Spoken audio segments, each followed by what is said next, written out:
Gun reform is likely to be one of the most pressing issues this election cycle for both candidates and voters.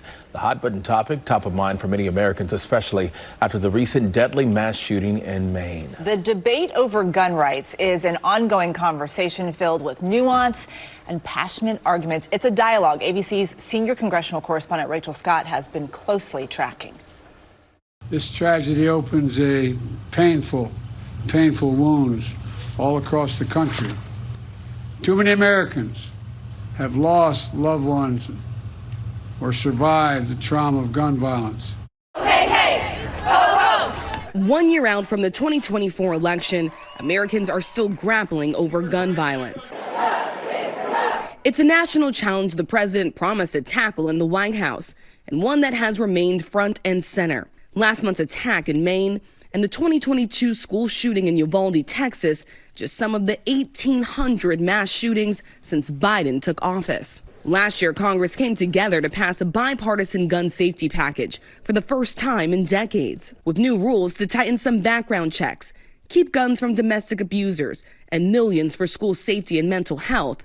But even some supporters say the compromise didn't go far enough. The majority of Americans support universal background checks. Overwhelmingly. How do you get more Republicans on board with that? Well, that's the job right now. The GOP presidential candidates and the new House Speaker have all rejected the idea that new limits could help curb violence. This is not a gun problem. It is a constitutional right that people can protect and defend themselves. Focus on the individual rather than trying to nuke the rights of every law-abiding citizen. Facing a divided Congress, Biden has taken action on his own, setting up the first ever White House gun violence office and urging voters to gear up for the next year. If members of the Congress refuse to act, then we'll need to elect new members of Congress that will act.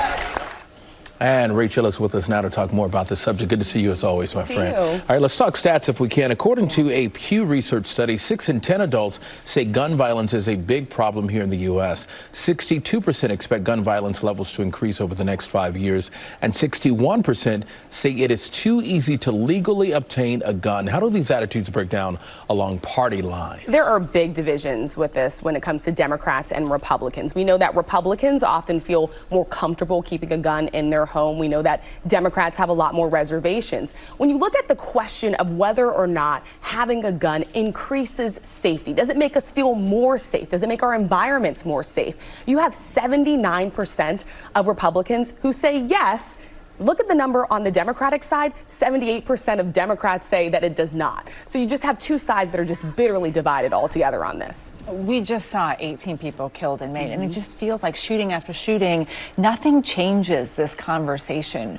What is it going to take to move the needle when it comes to guns? The two sides are just so far apart on this issue. Time and time again, we go where we have more mass shootings than numbers of days in an entire year, right? And you still can't get Democrats and Republicans to even come together on things that most Americans support, universal background checks. That being said, though, there is some room for movement on both sides here.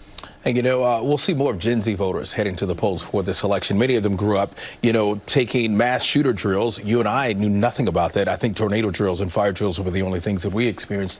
They have also come face to face with tragedies like this. How will this impact their decision when it comes to voting? It's affected their communities. It's affected their outlook.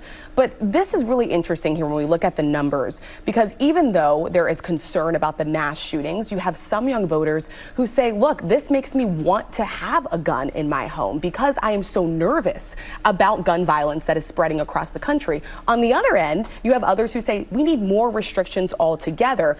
ABC News senior congressional correspondent Rachel Scott's always so nice to have you. Good to be here, guys. Thanks. Well, hey there, GMA fans. Robin Roberts here. Thanks for checking out our YouTube channel. Lots of great stuff here. So go on, click the subscribe button right over here to get more of awesome videos and content from GMA every day, anytime. We thank you for watching, and we'll see you in the morning on GMA.